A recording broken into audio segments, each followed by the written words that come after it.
Olá, tudo bem? Eu sou Edilson Santana, sou defensor público federal, professor e também escrevo. Tenho inclusive publicado um livro sobre a tutela coletiva e a defensoria pública, cuja segunda edição deve sair em breve. Eu quero desde já convidar você a conhecer a obra, e eu menciono isso porque é com base no que eu escrevi e estudei para o livro que eu estou gravando aqui esses vídeos para vocês, a convite desse extraordinário projeto que é o curso popular da Defensoria Pública.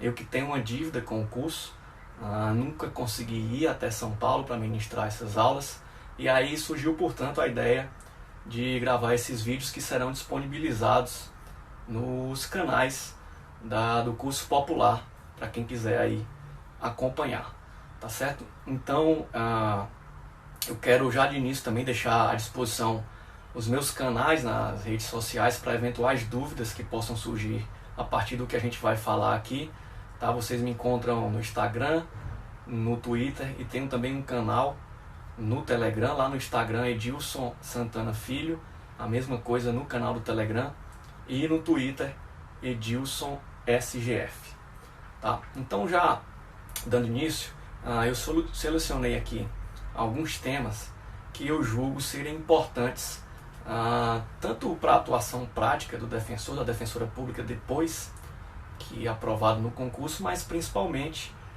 na preparação para os concursos dos diversos ramos das defensorias públicas aí espalhados pelo país, tá? E eu quero começar chamando a atenção para duas leis que às vezes aparecem até de forma expressa nos editais, mas que, mesmo não estando lá de forma expressa, vão com certeza ser cobradas na sua prova, tá? E são, portanto, a Lei 11.448 de 2007, anote aí, e a Lei Complementar 132 de 2009, tá? Por que essas leis são relevantes? Primeiro, a Lei 11.448 de 2007, ela alterou a Lei 7.347 de 2085, que é a Lei da Ação Civil Pública, para deixar expresso lá que a Defensoria Pública tem legitimidade para propor a ação civil pública. Então, antes disso, não havia previsão na Lei da Ação Civil Pública com relação à legitimidade da Defensoria Pública, e após essa alteração legal, portanto, passou a constar lá no artigo 5º da Lei da Ação Civil Pública a legitimidade da Defensoria Pública para o manejo de ação civil pública. Isso é importante porque vai ter reflexo não só na ação civil pública, mas diante aí do microsistema de tutela coletiva, em todas as outras ações coletivas aí espalhadas pelo ordenamento. E a segunda lei que eu mencionei, a Lei Complementar 132 de 2009, ela é importante porque ela alterou vários dispositivos da Lei Complementar 80, que é a Lei Orgânica Nacional da Defensoria Pública, tá? Por exemplo, eu sugiro que, se possível, quem está assistindo o vídeo possa também ir abrindo aí os dispositivos legais que eu estou mencionando. Vocês podem ir anotando e acompanhando também pela leitura desses dispositivos, que pode ajudar também aí para entender a questão. Então vejam só, a lei que alterou a Lei Complementar 80, ou seja, a Lei 132, ela deu nova redação a diversos dispositivos da Lei Complementar 80. Por exemplo, o artigo 1º da Lei Complementar 80, que posteriormente foi transportado para a Constituição Federal, e esse artigo 1º da Lei Complementar 80, com a nova redação dada pela Lei Complementar 132, serviu de base, portanto, para as disposições acerca da Defensoria Pública, aí já agora no âmbito constitucional. Se vocês compararem a redação do artigo 1º da Lei Complementar 80 com o artigo 134, caput, da Constituição Federal, vocês verão que elas têm a mesma redação, e mais do que isso, que a lei está toda a base de estudo da Defensoria Pública. sem entender esse artigo, sem dominar esse artigo, você vai ter dificuldade para compreender outros temas relacionados à Defensoria Pública e à atuação do defensor público. Tá? Então eu quero destacar aqui, nesse artigo 1º da Lei Complementar 80, para fins aqui do nosso estudo, e também, repito, é a mesma redação do artigo 134, caput da Constituição Federal, que ele traz aí o delineamento da Defensoria Pública, especialmente prevendo que a instituição, como instrumento e expressão do regime democrático, anotem essa frase, expressão e instrumento do regime democrático, vai ser responsável pela promoção dos direitos humanos e pela defesa em todos os graus, individual e coletiva, das pessoas necessitadas. Tá? Então, o que é importante ter sempre em mente com relação a esse dispositivo? Essas palavras-chave: promoção de direitos humanos, defesa dos necessitados e defensoria pública como instrumento e expressão do regime democrático. Tá? Então, avançando, a Lei Complementar 132, ela alterou ainda outras disposições na Lei Complementar 80, que eu repito, é a lei que rege nacionalmente a Defensoria Pública. Então, veja-se, portanto, vocês podem anotar aí, o artigo 4º, incisos 7, 8, 10 e 11. Tá? Eu quero destacar esses incisos porque eles são importantes para o que a gente vai falar aqui nesse vídeo. Repito que, se possível, você possa, inclusive, aí até dar pause no vídeo que você está assistindo e dar uma lida nesses dispositivos. Eu não vou ler aqui para não ficar sacar a explicação e também para a gente conseguir aproveitar melhor o tempo. Então, vejam só, a gente já mencionou, e vocês já devem ter lido aí, que lá no artigo 134, caput da Constituição Federal, consta que a Defensoria Pública ela é responsável pela assistência jurídica gratuita aos necessitados. Né? E aí, uma pergunta que surge é o seguinte: quem são os necessitados? Né? Quem são esses necessitados que terão direito à assistência jurídica gratuita por meio da Defensoria Pública? E isso é uma questão que você não vai encontrar resposta na lei, não vai encontrar resposta no texto da Constituição também. Por quê?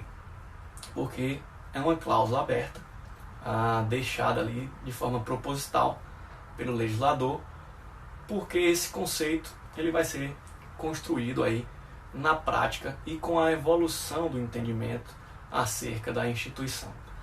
Em um primeiro momento, a necessidade ela fica vinculada ali ao aspecto econômico. Então, não é incomum que se diga aí no meio jurídico e principalmente no meio não jurídico que cabe à Defensoria Pública a defesa dos pobres. Né? Isso não está errado. Né? Essa afirmação não está errada, porém ela é incompleta. Porque vejamos, lá no artigo 134, caput, ele vai remeter para o inciso 74 do artigo 5º da Constituição Federal, que diz que o Estado vai prestar assistência jurídica integral e gratuita aos que comprovarem insuficiência de recursos. Tá? Então, quem são os necessitados? São aqueles que comprovarem insuficiência de recursos. Obviamente, essa assistência jurídica vai ser prestada pela Defensoria Pública no Brasil. Esse é o sistema brasileiro. Você tem que ler o artigo 134 da Constituição conjugado com o 5º 74. E aí, quando o 5º 74 diz que essas pessoas são aquelas que comprovem a insuficiência de recursos, durante muito tempo se vinculou essa interpretação às pessoas que não têm recursos econômicos, não têm recursos financeiros para, por exemplo, contratar um advogado. Tá? E isso foi se disseminando essa informação a ponto de se dizer, como eu mencionei antes, que a função da Defensoria Pública de forma objetiva seria a defesa dos pobres, o que é uma afirmação correta, mas é uma afirmação incompleta. Por quê? Porque esses recursos mencionados aí pelo texto da Constituição Federal, eles não são só recursos econômicos, não são só recursos financeiros. E isso fica bem claro quando a gente vê o inciso 76 do mesmo artigo 5º da Constituição Federal. Por quê? Porque quando o legislador constitucional quis se referir exclusivamente aos pobres, ele o fez nesse dispositivo quando diz que são gratuitos para os reconhecidamente pobres o registro civil de nascimento e a certidão de óbito. Então notem que quando o legislador constitucional falou da Defensoria Pública, ele não utilizou a expressão pobres. Por quê? Porque quando ele fala em insuficiência de recursos, ele engloba as pessoas carentes economicamente, os pobres, mas também outros tipos de carências, de necessidades, que podem ser aí de várias ordens. Então vejam, é importante se ter também um domínio quanto à questão terminológica. Tá? Tradicionalmente, o necessitado, ou seja, aquele que tem direito à assistência jurídica gratuita pela Defensoria Pública, é identificado como hipossuficiente. Tá? E a palavra hipossuficiente, ela ficou muito ligada a esse conceito tradicional de necessidade econômica. Então, quando se fala hipossuficiente, já vem a ideia de a pessoa que não tem capacidade econômica e financeira para custear as custas aí de um advogado que lhe preste assistência jurídica. Então, cuidado, quando falar em hipossuficiência, pode estar se referindo a esse critério mais tradicional ou pode estar se referindo à questão genérica, falando aí do necessitado, e aí o termo hipossuficiência é depois adjetivado, podendo se falar, por exemplo, em uma hipossuficiência econômica, em uma hipossuficiência organizacional, em uma hipossuficiência circunstancial. Então, o termo hipossuficiência, que é mais tradicional, ele pode também ser adjetivado e passar, então, a significar esse conceito mais moderno de entendimento sobre a instituição da Defensoria Pública. Mas vejam que melhor do que a utilização do termo hipossuficiência, que ficou muito vinculado à questão econômica, é a utilização do próprio termo constante na Constituição Federal, que é o termo necessitados. Tá? E avançando um pouco mais, a doutrina mais moderna vem dizendo que a necessidade é identificada sempre que houver a presença de uma pessoa ou de um grupo vulnerável e sempre que essa vulnerabilidade ela atinja ou limite de alguma forma o acesso à justiça.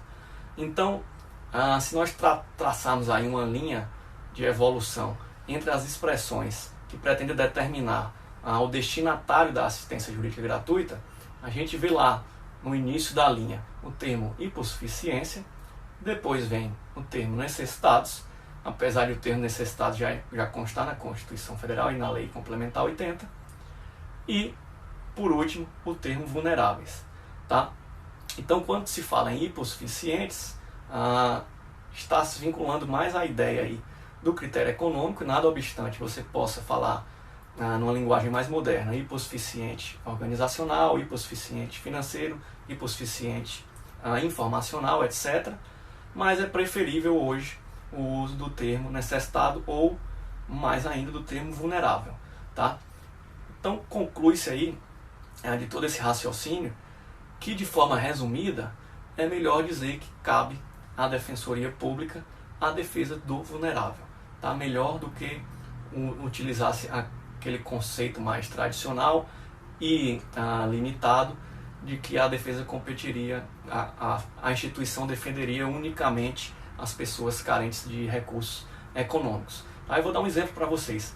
Imaginem um migrante que vem ao Brasil, alguém que foge do seu país e vem ao Brasil solicitar refúgio e chega aqui sem ter acesso aos seus bens que ficaram lá, sem falar a língua portuguesa, sem ter contatos com pessoas aqui da sociedade, amigos, familiares, ou seja, quem possa orientar. E aí essa pessoa, evidentemente, ela se encontra numa situação de vulnerabilidade, e esse fator de vulnerabilidade ele pode influenciar, sem dúvidas, no acesso a direitos, no acesso à justiça. Essa pessoa, portanto, seria vulnerável e faria jus aí à assistência jurídica por meio da Defensoria Pública, pelo menos até que ela conseguisse aí se estabilizar aqui no país, né? Então, vejam que essa questão do necessitado também, ela pode ser de várias ordens. Eu posso ter o hipossuficiente econômico, como eu já disse, mas posso ter também o necessitado ou vulnerável organizacional. Imagine um grupo de pessoas que não tem a capacidade de se organizar para buscar o acesso a seus direitos, né? Eu vou falar disso mais à frente. Essa situação da hipossuficiência organizacional, inclusive, já foi positivada no ordenamento jurídico brasileiro. Pode ser aí uma necessidade ou uma vulnerabilidade circunstancial. Eu menciono aqui, por exemplo, um caso real que aconteceu comigo, de uma pessoa, uma mulher, que chegou à Defensoria Pública à noite, e aí durante o plantão noturno eu a atendi, e ela tinha sofrido aí um aborto, precisava tomar um medicamento no prazo de 72 horas, já tinham se passado 48 horas, e ela não conseguia acesso à medicação porque na cidade só existia um hospital que tinha esse comprimido, e esse hospital só poderia, em tese, fornecer a medicação para quem estivesse lá internado, e ela não estava lá internada. E além disso, era uma medicação de venda restrita que não poderia ser vendida a pessoas físicas, né, mas apenas fornecida aí a hospitais. E aí, obviamente, essa pessoa teria uma dificuldade muito grande em sair da Defensoria Pública à noite para contratar um advogado para, no prazo de 24 horas, conseguir essa medicação, ainda mais no interior, que é onde a situação ocorreu. Então, eu entendi naquele caso que havia uma necessidade ou uma vulnerabilidade circunstancial, que naquela circunstância, aquela pessoa, apesar de ter recursos financeiros, ela poderia não ter mais acesso ao seu direito, ao bem da vida pretendido, à medicação e à sua saúde, né, em razão aí do tempo decorrido das dificuldades circunstanciais que se apresentavam. E o pedido foi feito, né, no momento em que foi deferida a tutela de urgência, a pessoa recebeu e tomou a medicação, desapareceu ali a necessidade, e a partir dali a Defensoria Pública, por meio do defensor, no caso eu atuava, foi pedido para que o juiz intimasse a parte para ela constituir advogado, que aí daria sequência ao seu processo, já que a partir daquele momento sumiria a necessidade, a vulnerabilidade para fins de atuação da Defensoria Pública. Tá bem? Então, avançando, essa questão da necessidade ou da hipossuficiência ou vulnerabilidade de forma mais ampla, ou seja, englobando fatores que não são só relacionados à questão econômica da parte, ela já foi reconhecida, tá, pelo STJ e pelo STF. Essa é sem dúvida a posição das cortes. Vocês podem anotar aí, por exemplo, no STF a ADIM 3943, que discutiu inclusive aí a questão da constitucionalidade da previsão da Defensoria Pública lá na Lei da Ação Civil Pública, o que a gente mencionou no início. E lá no STJ, anotem aí, por exemplo, o RESP 1449-416 de Santa Catarina. Tá? Então, posição dos tribunais superiores é de que a necessidade para fins de assistência jurídica ela é ampla, não é restrita, não se restringe só à questão da pobreza, à questão da necessidade, da hipossuficiência econômica. Tá? Na prática, e é bom que vocês saibam disso, a maioria dos casos que são atendidos pela Defensoria Pública ainda se ligam à questão econômica. Esse é o primeiro critério que é, em geral, avaliado pelo membro na prática. Mas, uma vez que esse critério não se apresente, ou seja, que a pessoa não seja hipossuficiente econômica, deve-se avançar para avaliar se existem outras vulnerabilidades presentes, adotando aí esse raciocínio que a gente já explicou aqui, tá certo? E como é que dá para saber então se a pessoa é vulnerável ou se aquele grupo de pessoas é um grupo vulnerável, tá? A vulnerabilidade é uma questão fática, tá? Então não é uma questão simplesmente jurídica de encaixe e subsunção do fato à norma. O fato, é o caso real que vai dizer se há vulnerabilidade ali ou não.